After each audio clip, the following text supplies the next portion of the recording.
In the strange case of Dr. Jekyll and Mr. Hyde, the main character, Dr. Jekyll, is an evil character because he is always known that he has an evil side and makes the morally wrong decision to explore this side.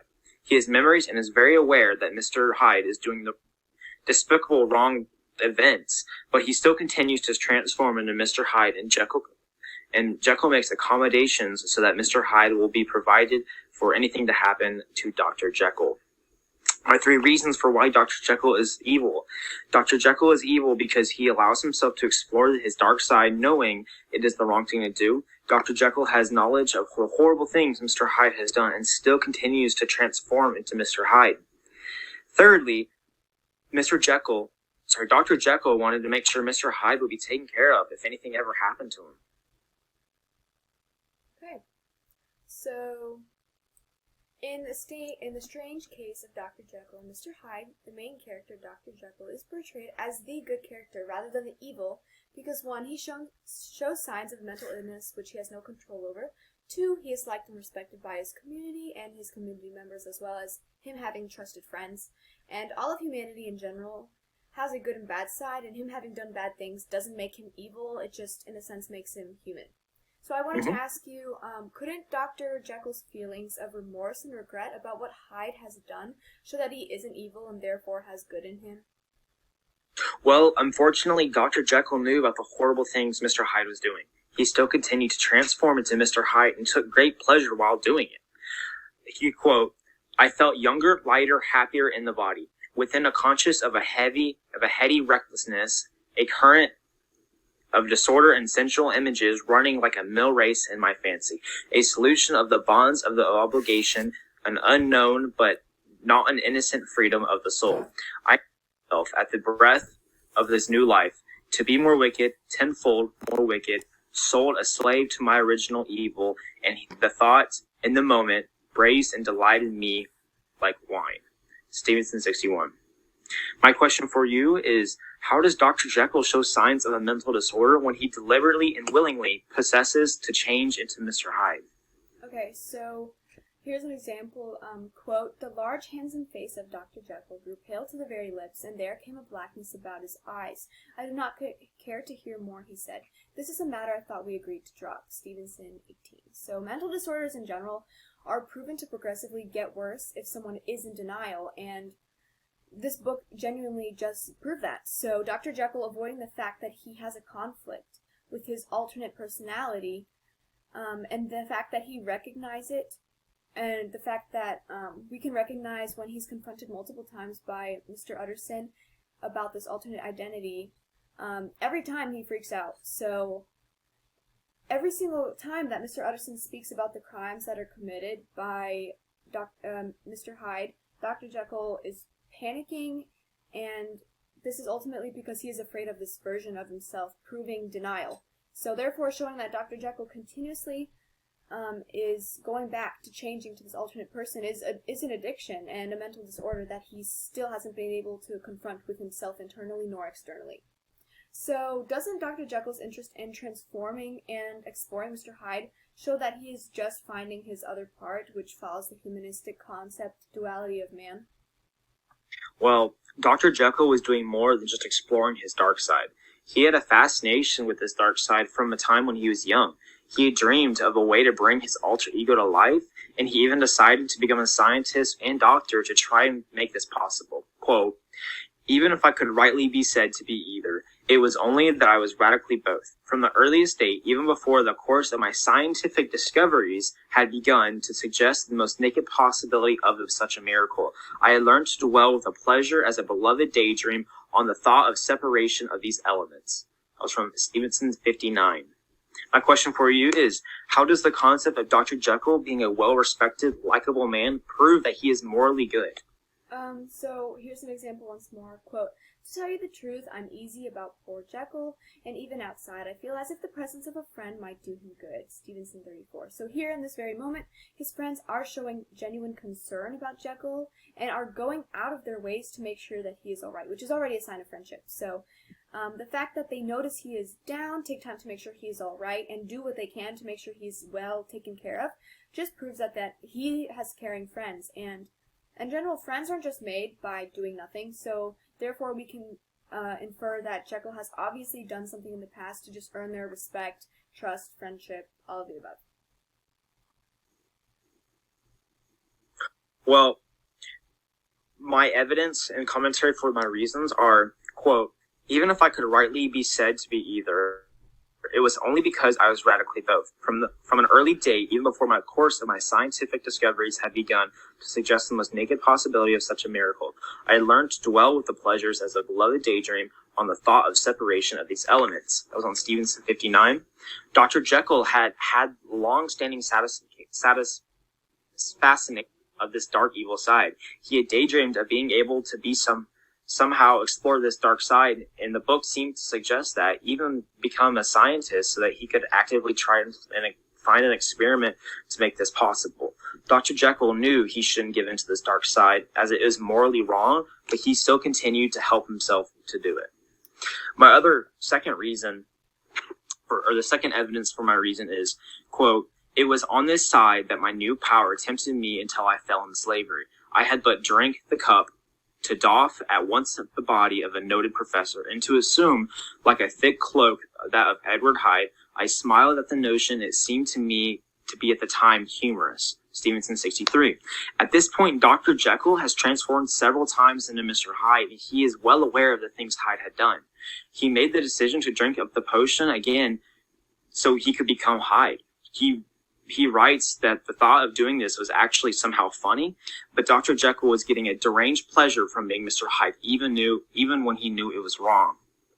My third piece of evidence for my third reason is, quote, in case of the decease of Henry Jekyll, etc., all of his possessions were to pass into the hands of his friends and benefactor, Edward Hyde.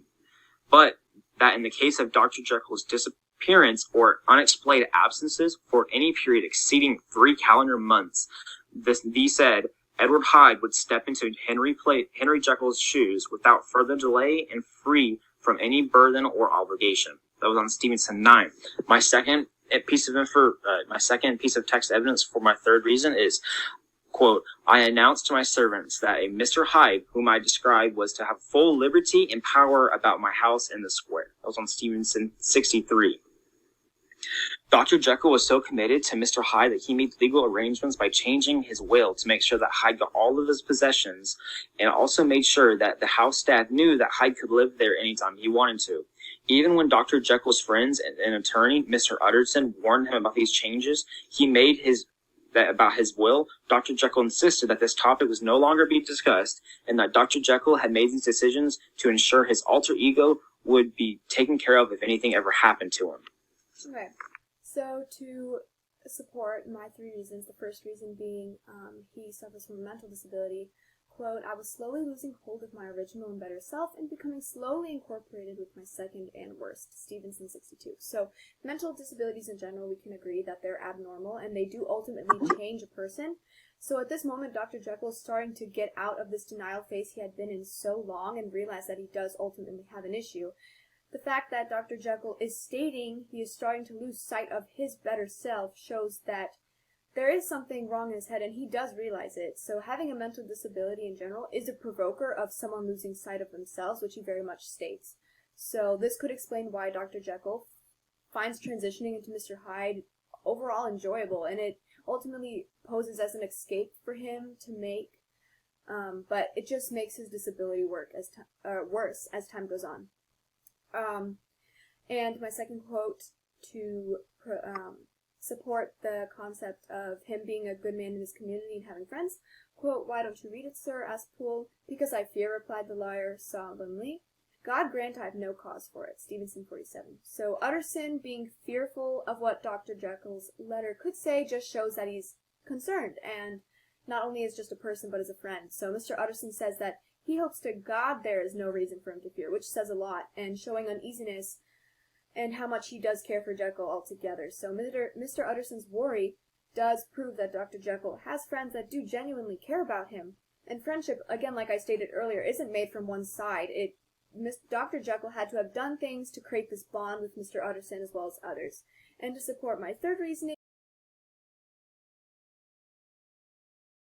okay, so for my third reason, considering humanity as it having a good and a bad side. Quote, I became in my own space a creature eaten up and emptied by fever, languidly weak both in body and mind, and solely occupied by one thought, the horror of my other self. Stevenson, 71. So here, Jekyll is describing his other part of himself, Mr. Hyde, and he's showing that he is now aware of this problem that he has and sees how bad it is not only just for him, but for others. And he describes how he feels taken over by this evil part, and he now fully has a sense that he does have a problem, and there's probably no more going back at this point, which he feels. He had this evil part of him that was just blandly there for him to explore, and it just got to a point where he was unable to control it. So his exploration of this side of him, and his loss of control in general, is just kind of him being human, and the fact that he recognizes how big of a problem he has shows that he is not evil. If he was completely evil inside and out, he would feel no remorse for what he had done, and he would not be trying to fix it. So him being able to see what he had done just shows that he knows he wasn't doing good. And Dr. Jekyll losing sight of himself just shows how human he is, since people make mistakes, and humanity never was or is perfect. So I did want to ask you, couldn't Dr. Jekyll's fascination with his unknown bad side just be a result of humanistic curiosity and him just wanting to get to know himself better, not necessarily with evil intentions, because we do know that in the beginning it was technically out of curiosity and it just snowballed into some way he didn't want it to end? Well, Dr. Jekyll was definitely curious, but it was so much more than that. Even when he explored his bad side and knew that Hyde was doing what Hyde was doing, he still continued with it, and he seemed to get some pleasure from it. So I think that most people would not feel this way after running over a small child on the sidewalk, for example. Like, he completely just trampled over her and just didn't feel any remorse for it. My question for you is that, was Dr. Jekyll actually realizing that he had a mental illness, or had he just fed into his evil side too much? And could he no longer keep control of it? Had Dr. Jekyll actually allowed the dark side, or had Dr. Jekyll allowed his dark side, Mr. Hyde, to become too strong? So Dr. Jekyll's constant resort to this alternate identity of his, Mr. Hyde, overall is like an addiction. It makes him feel good, but it is super harmful and damaging to not only him, but to others. So Dr. Jekyll's constant need to just drink that potion and become someone he's completely not, it's abnormal. That's not a normal thing to do. So this sign of mental disability are mainly shown in his behavior, such as not being able to confront this concept of him having a problem, as in being in denial for such a large majority of the book, and only coming to terms with it so much later. And his constant resort to changing personalities to feel something. Once again, that's definitely not a normal human character. So the fact that some of his senses of belonging resorts to being anything but his true self does indicate the possibilities of him having a mental disorder. The amount of bad he had done was wrong. Without a doubt, what he did was wrong. But overall, it started with curiosity, not with evil intentions. So I just think that his curiosity in the beginning just snowballed into something much bigger that was an addiction he could no longer control. So one of your quotes, Dr. Jekyll says, quote, "It was on this side that my new power tempted me until I fell in slavery, but I had to drink the cup, to doff at once the body of the noted professor." Stevenson, 63. Doesn't that kind of indicate an addiction? Since he does say fell to slavery, meaning that he has no more sense of his consciousness and he had been completely taken over, indicating that this isn't necessarily his evilness, but more so his inability to control it anymore. Well, I believe it means his evil side was winning, as he fed and developed the side that Hyde was taking over. When he was desperate, at the end, to find the right mixture for the salt, for the potion, so that he could transform back and forth between Hyde and Jekyll, I will admit that Jekyll lost control of his experiment. In that case, he does seem kind of addicted. But it was because of this evil side that was given to him so much that people should know the difference between, or people do know the difference between good and bad and what makes something morally right and wrong. When they don't, they should feel some type of remorse, and he just did not have that. He felt pleasure from everything that Hyde was doing. My final question for you is, people surprise others all the time, and there are so many times when people say, I knew him so well. I would have never known he was capable of this despicable, thing, showing people lead double lives all the time. Is it not possible that he kept his desire to explore his alter ego a complete secret from his friends, or from his closest, even that his closest friends had no idea? So according to this context of the book, I think that was obviously exactly the case. Although Dr. Jekyll does have extremely close friends that he does resort to, and they resort to him, it doesn't indicate the fact that he has to be obligated to share everything with his friends. So his secret might have been, his secrecy might have been due to the fact that he was insecure about this idea, or he never thought he would actually get to the point where he would be exploring it. So there is no context, really, that proves he might have mentioned his alter identity plans to someone else, nor the fact that he had hidden it. So it's hard to tell when the concept wasn't really covered. So I think it's easy to infer that nothing of the sort had been mentioned to his community nor friends. So the idea of double lives also, as you mentioned, I think is ultimately the concept duality of man, but in a much more moderate manner. And I think that overall, the reason why finding out who Mr. Hyde actually was such a surprise to Dr. Jekyll's community and friends, because they didn't expect it. It really just came out of nowhere. Okay. Well, to conclude our debate, I said that Dr. Jekyll is an evil character because he gave into a strong drive to explore this evil side, and when he saw that what his evil side was capable of, he continued to become Mr. Hyde. And Jekyll becomes so committed to Hyde that he makes sure that Hyde will be taken care of, even if something ever happened to Dr. Jekyll. Now, you said that Dr. Jekyll is good because he was just exploring this natural side of good and evil, and it was a mental disorder that is to blame. In history, there are plenty of sane evil people that just feed off of doing terrible things. And this was the case of Dr. Jekyll, and therefore I win. To conclude, I said that because Dr. Jekyll is shown to have a mental disability that he has no control over, a community that respects him as well as friends that care for him, and in general, humanity in itself does have a good and bad side according to the concept duality of man, and therefore proves the fact that Dr. Jekyll is not an evil character, but more so a good character just exploring. So, you said that Dr. Jekyll is an evil character because he knew what he was doing by transforming into Mr. Hyde, and consciously making the decision to resort to it, using that alternate identity to cause chaos. This was the case of Dr. Jekyll, and therefore I win.